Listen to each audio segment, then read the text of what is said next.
Baik, Assalamualaikum warahmatullahi wabarakatuh. Yang kami hormati Ibu Rosita Dwi Krisnandari selaku dosen pengampu praktikum kimia organik. Di sini kami dari kelompok 4 ingin mempresentasikan mengenai hasil dari project based learning kami dengan judul Analisis Minyak dan Lemak Angka Penyambunan. Anggota dari kelompok kami terdiri dari saya, Nora Ramadanti, absen 3. Saya Mirzana Absen Ramadan, absen 14. Saya Nela Zulfa Alaili, absen 17. Di sini kami akan membahas mengenai latar belakang, tujuan, tinjauan pustaka, metodologi penelitian, perhitungan, serta pembahasan. Baik, latar belakang dari Project Based Learning ini, yakni minyak dan lemak merupakan senyawa trigliserida yang banyak dimanfaatkan dalam industri pangan dan non-pangan. Nah, salah satu parameter penting untuk mengetahui kualitas minyak atau lemak adalah angka penyambunan atau saponifikasi, yaitu jumlah miligram KOH yang dibutuhkan untuk menyambunkan 1 gram sampel. Nah, penentuan angka penyambunan ini dilakukan dengan mereaksikan minyak dengan larutan KOH dalam etanol di bawah pemanasan atau reflux, sehingga terjadi reaksi penyambunan. Nah, kelebihan KOH yang tidak bereaksi kemudian dititrasi dengan larutan HCl standar menggunakan indikator phenolphthalein. Melalui project based learning ini, mahasiswa diharapkan dapat memahami proses penyambunan serta teknik dasar titrasi dan standarisasi larutan. Tujuan dari praktikum ini, yang pertama memahami arti angka penyambunan serta menentukan angka penyambunan suatu minyak. Baik, lanjut ke tinjauan pustaka. Yang pertama adalah angka penyambutan. Angka penyambutan ini adalah jumlah miligram KOH yang dibutuhkan untuk menyambunkan 1 gram lemak atau minyak. Angka ini mencerminkan jumlah total asam lemak yang terdapat dalam suatu sampel dan digunakan untuk mengetahui karakteristik serta panjang rantai asam lemak penyusunnya. Jadi kita bisa tahu minyak ini termasuk dalam asam lemak apa. Dan semakin tinggi angka penyambutannya, biasanya menunjukkan bahwa lemak atau minyak tersebut tersusun dari asam lemak dengan rantai karbon yang lebih pendek. Terus selanjutnya ada saponifikasi. Saponifikasi ini adalah proses kimia di mana trigliserida bereaksi dengan basa kuat seperti KOH dan NaOH, menghasilkan gliserol dan garam-garam asam lemak yang biasa kita kenal dengan sabun. Reaksi ini terjadi melalui pemutusan ikatan ester antara gliserol dan asam lemak dalam trigliserida. Bisa dilihat di sini ada proses saponifikasi di mana saat trigliserida direaksikan dengan KOH terjadi pemutusan ikatan ester antara gliserol dan asam lemak. Dan produknya di sini adalah sabun dan gliserolnya. Lalu ada trigliserida. Trigliserida ini adalah jenis lemak yang terdiri dari satu molekul gliserol yang terikat dengan 3 molekul asam lemak melalui ikatan ester. Lalu ada gliserol. Gliserol ini adalah senyawa alkohol yang memiliki 3 gugus hidroksil, sehingga termasuk dalam kelompok alkohol trihidroksi. Lalu di sini ada eh, jenis-jenis asam lemak. Asam lemak ini ada terbagi menjadi dua, asam lemak jenuh dan tak jenuh. Di asam lemak jenuh ini ada asam butirat dengan massa molarnya 88,1 gram per mol, ada asam stearat, massa molarnya 284,47 gram per mol, ada asam laurat dengan berat molekulnya 200,32 gram per mol, dan ada asam palmitat dengan asam ularnya 256,42 gram per mol. Lalu untuk asam tak jenuh ada palmitoleat dengan berat molarnya 254,50. Asam oleat berat berat molekulnya 282,45 gram per mol.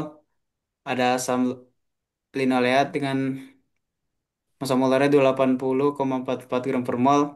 Dan ada asam linolenat dengan massa molarnya 278,42 gram per mol. Selanjutnya ada metodologi. Yang pertama itu ada alat. Alatnya ini ada Erlenmeyer 250 ml 2 buah, gelas piala 400 ml 1 buah, labu takar 500 liter 1 buah, set alat reflux Buret 50 ml 1 unit. Selanjutnya itu ada bahan. Bahannya itu ada kristal KUH, etanol, minyak goreng, HCl, NA-boraks, indikator fenol phthalain. Selanjutnya untuk langkah kerja. Yang pertama, kami membuat larutan KUH dengan cara melarutkan 14 gram KUH ke dalam 500 ml etanol. Larutan ini digunakan bersama-sama untuk semua kelompok. Selanjutnya, kami menimbang 2 gram minyak dan memasukkannya ke dalam labu Erlenmeyer. Kemudian, 25 ml larutan KUH dalam etanol ditambahkan ke dalam Erlenmeyer yang berisi minyak. Campuran tersebut kami reflux menggunakan pendingin balik selama 60 menit agar reaksi penyabunan berlangsung secara sempurna. Setelah itu, kami menyiapkan 1 liter larutan HCl 0,25 N juga untuk digunakan oleh semua kelompok. Untuk memastikan konsentrasi HCl tepat, larutan ini distandarisasi menggunakan Na-boraks dengan konsentrasi yang sama.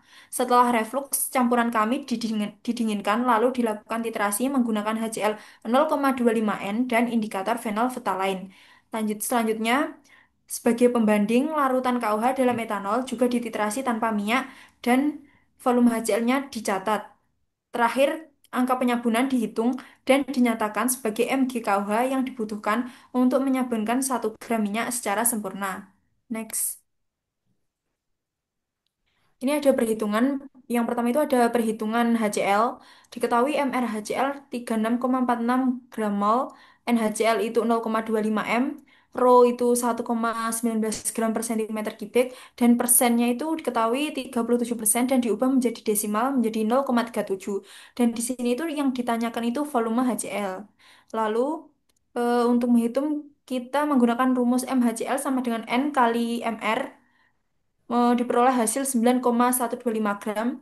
Selanjutnya MHCl sama dengan persen kali M total dan diperoleh hasil 24,66 gram. Selanjutnya menghitung volume HCl menggunakan rumus M total per rho dan diperoleh hasil 20,72 ml.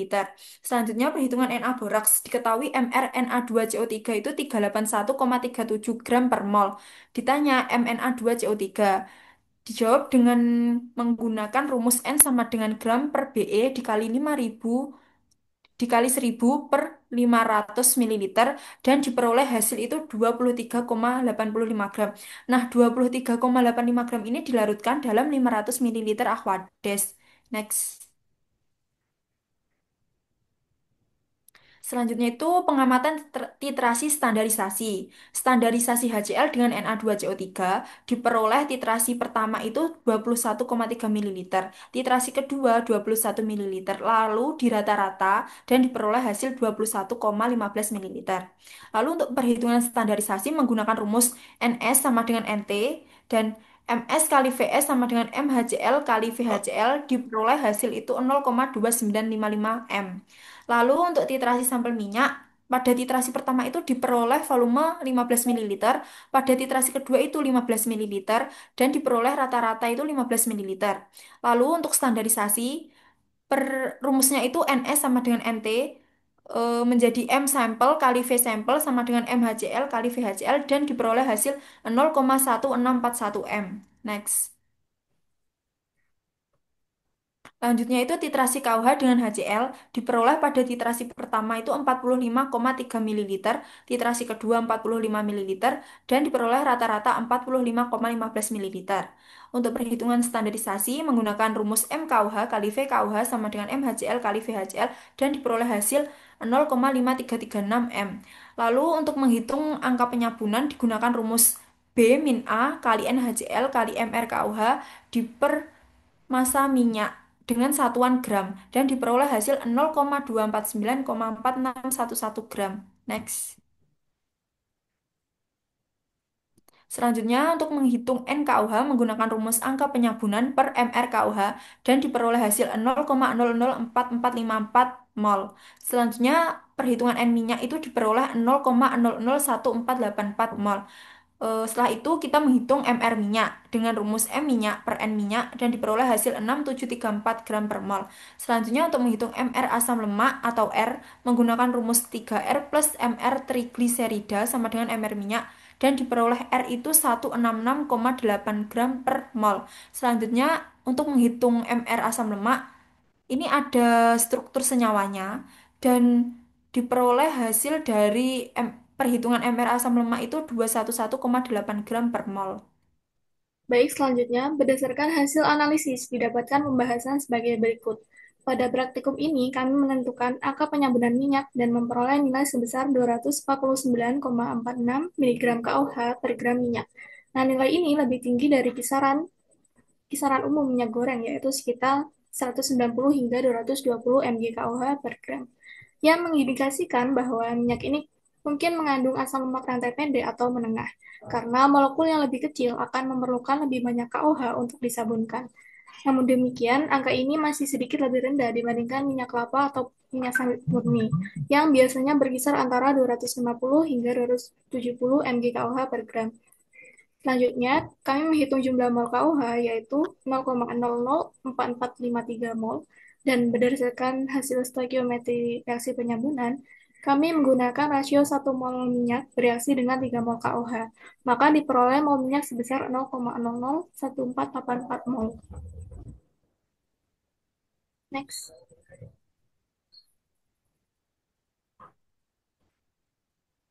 Setelah mengetahui mol minyak dan massa sampel 1 gram, kami dapat menghitung massa molar trigliserida yaitu sebesar 673,49 gram per mol. Nah, nilai ini berada dalam kisaran yang teratur untuk minyak nabati seperti minyak sawit atau kedelai yang memiliki massa molar sekitar 600 hingga 900 gram per mol. Nah, kami juga memperkirakan massa molar asam lemaknya. Awalnya diperoleh nilai 166,8 gram per mol untuk rantai hidrokarbon atau R, lalu ditambahkan dengan gugus karboksil atau COH seberat 45 gram per mol. Sehingga total massa molar dari asam lemaknya menjadi 211,8 gram per mol. Nah, nilai ini mendekati massa asam laurat sekitar 200,3 gram per mol ataupun asam miristat sekitar 228,4 gram per mol. Maka dapat disimpulkan bahwa kemungkinan besar minyak ini mengandung asam laurat atau campuran dari keduanya. Angka penyambunannya tinggi juga memperkuat dugaan bahwa asam lemak yang terkandung memiliki rantai karbon pendek atau menengah. Baik, dari hasil kesimpulan ini, dari hasil praktikum dan perhitungan yang kami lakukan, diperoleh angka penyambudannya sebesar 249,46 mg KOH per gram, yang menunjukkan bahwa sampel minyak yang dianalisis kemungkinan mengandung asam lemak dengan rantai karbon pendek hingga menengah, seperti asam laurat dan miristat. Hal ini diperkuat dengan perhitungan massa molar yang kami lakukan, yaitu sebesar 673,49 gram per mol, yang mana angka ini berada pada kisaran massa molar minyak kelapa atau sawit. Selain itu, estimasi massa molar asam lemak sebesar 211,8 gram per mol, yang mana angka ini mendekati massa molar pada asam laurat, yaitu 200,3 gram per mol, dan asam miristat, yaitu 228,4 gram per mol. Dengan demikian, dapat disimpulkan bahwa sampel minyak ini mengandung asam laurat, ataupun keduanya, dan merupakan minyak kelapa atau minyak sawit murni, atau setidaknya mengandung campuran asam lemak rantai sedang yang menyebabkan nilai angka penyambunan lebih tinggi dibanding minyak goreng biasa. Baik, sekian presentasi dari kelompok kami. Kurang lebihnya mohon maaf. Wassalamualaikum warahmatullahi wabarakatuh.